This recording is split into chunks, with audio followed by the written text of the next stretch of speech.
শুভ সন্ধ্যা সবাইকে স্বাগত আজকের ভোরের আলো নিউজে। প্রথমেই থাকছে শিরোনাম। স্বরাষ্ট্র উপদেষ্টার ব্যর্থতার অভিযোগে রাতে ঢাকায় বিক্ষোভ। অন্তর্বর্তী সরকারের বিবৃতি, ভাঙচুর অগ্নিসংযোগের চেষ্টা শক্তভাবে প্রতিহত করা হবে। সাবেক রাষ্ট্রপতি আব্দুল হামিদের বাসভবনে হামলা, ভাঙচুর, আগুন। যুক্তরাষ্ট্রের নেতৃত্বে বিশ্ব স্বাস্থ্য সংস্থা পরিচালনা পরিকল্পনা ট্রাম্প প্রশাসনের। মধুমিতা বন্ধের সিদ্ধান্ত থেকে সরে এসেছে পরিচালনা পর্ষদ। বিপিএল ফাইনালে তামিমকে বিদায় জানাবে বিসিবি।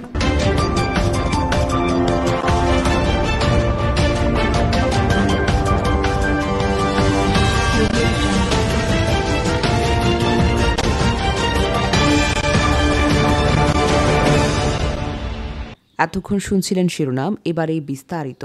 স্বরাষ্ট্র উপদেষ্টার ব্যর্থতার অভিযোগে তার বাসভবন ঘেরাও করতে গেলে পুলিশের বাধায় রাজধানী মিন্টো রোডের মাথায় অবস্থান নিয়ে বিক্ষোভ করেছেন বৈষম্য বিরোধী ছাত্র আন্দোলনের মুখ্য সংগঠক আব্দুল হান্নান মাসুদের নেতৃত্বে একদল শিক্ষার্থী। বৃহস্পতিবার দিবাগত রাত 12:30টার দিকে স্বরাষ্ট্র উপদেষ্টার বাসভবনের সামনে এসে বসে পড়েন তারা। এ সময় তারা বিভিন্ন স্লোগান দেয়।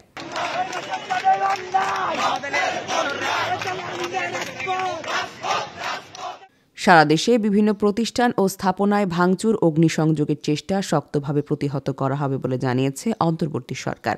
আজ রাতে প্রধান উপদেষ্টার ভেরিফাইড ফেসবুক পেজে দেওয়া হয়েছে এক বিবৃতিতে এই সকল কথা জানানো হয়। বিবৃতিতে বলা হয়, অন্তর্বর্তী সরকার গভীর উদ্বেগের সঙ্গে লক্ষ্য করছে যে কতিপয় ব্যক্তি ও গোষ্ঠী সারা দেশের বিভিন্ন প্রতিষ্ঠানের ও স্থাপনায় ভাঙচুর এবং অগ্নির চেষ্টা করছে। সরকার এই ধরনের কর্মকাণ্ড শক্তভাবে প্রতিহত করবে। বিবৃতিতে আরও বলা হয়, অন্তর্বর্তী সরকার নাগরিকদের জানমালের নিরাপত্তা রক্ষায় প্রস্তুত। কোনো ধরনের উস্কানিমূলক কর্মকাণ্ডের মাধ্যমে দেশের অস্থিতিশীল করার চেষ্টা করা হলে দায়ী ব্যক্তি এবং গোষ্ঠীর বিরুদ্ধে আইনশৃঙ্খলা বাহিনী তাৎক্ষণিকভাবে কঠোর ব্যবস্থা নেবে এবং দোষীদের বিচারের মুখোমুখি দাঁড় করাবে।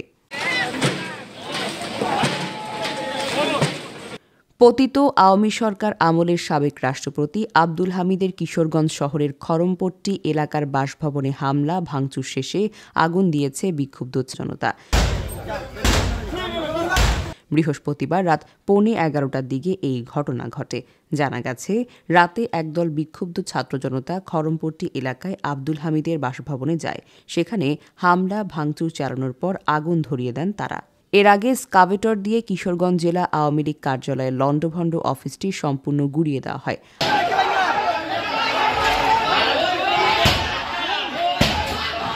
আর বুধবার রাতে কিশোরগঞ্জ জেলা আওয়ামী লীগের কার্যালয়কে টয়লেট ঘোষণা করেন বিক্ষুব্ধ ছাত্র জনতা।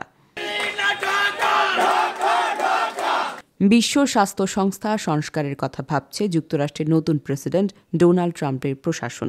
ওয়াশিংটনের নেতৃত্বে সংস্থাটি পরিচালনা পরিকল্পনা করছে তারা। এর বিনিময়ে বিশ্ব স্বাস্থ্য সংস্থা থেকে বেরিয়ে যাবে না যুক্তরাষ্ট্র।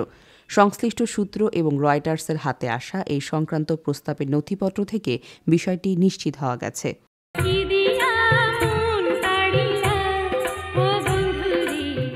ঈদুল আজহার পর বন্ধ হয়ে যাবে দেশের ঐতিহ্যবাহী প্রেক্ষাগৃহ মধুমিতা। আমার মনের ময়ূরিয়া রে, তোমার ময়ূর ডাকে। সপ্তাহখানেক আগে এমন সিদ্ধান্তের কথা জানান প্রেক্ষাগৃহের স্বত্বাধিকারী ইফতেখার নওশাদ। ঘোষণার 7 দিনের মধ্যে এই সিদ্ধান্ত থেকে সরে এসেছে সংশ্লিষ্ট কর্তৃপক্ষ। আপাতত মধুমিতা আর বন্ধ হবে না। প্রেক্ষাগৃহের পরিচালনা পর্ষদের সবাই আলোচনা করে এই সিদ্ধান্তে পৌঁছেছেন।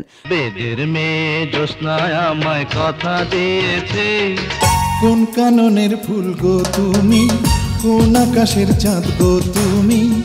আজ বৃহস্পতিবার দুপুরে ইফতেখার নওশাদ বলেন, আমাদের একরকম সিদ্ধান্ত হয়েছিল, পরে আবার পরিচালনা পর্ষদের সবাই মিলে মধুমিতা নিয়ে কয়েক দফা আলোচনা করেন। এরপর সবাই মিলে সিদ্ধান্ত নেন যে আপাতত সিনেমা হল বন্ধ করার যে সিদ্ধান্ত নেওয়া হয়েছিল তাতে যাচ্ছেন না তারা।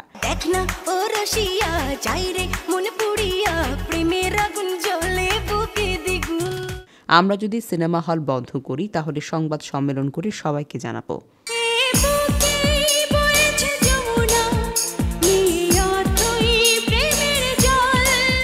আরও একটি বিপিএলের শেষ প্রান্তে এসে তামিম ইকবাল আজ জানিয়েছেন, পরের বিপিএলেও তার খেলার ইচ্ছে আছে। সেটা থাকাই স্বাভাবিক। আন্তর্জাতিক ক্রিকেটকে বিদায় বলেছেন জাতীয় দলে যেহেতু আর খেলছেন না। বাংলাদেশ ক্রিকেট বোর্ড বিসিবি সিদ্ধান্ত নিয়েছে তামিম ইকবালকে বিদায়ী সম্মাননা জানানোর। আপাতত ঘরের মাঠে আন্তর্জাতিক কোনো ইভেন্ট নেই। বিপিএলের কালকের ফাইনালটাকে তাই তামিমের বিদায়ী উপলক্ষ হিসেবে বেছে নিয়েছে বিসিবি। কাল সন্ধ্যায় মিরপুরে অনুষ্ঠেয় বিপিএল ফাইনালের পুরস্কার বিতরণী অনুষ্ঠানের আগে তার হাতে বিদায়ী স্মারক তুলে দেওয়া হবে। ফাইনালের দুই দলের একটি ফরচুন বরিশালের অধিনায়ক হলেন তামিম। লাইক এবং সাবস্ক্রাইব করে ভোরের আলো নিউজের সাথেই থাকুন।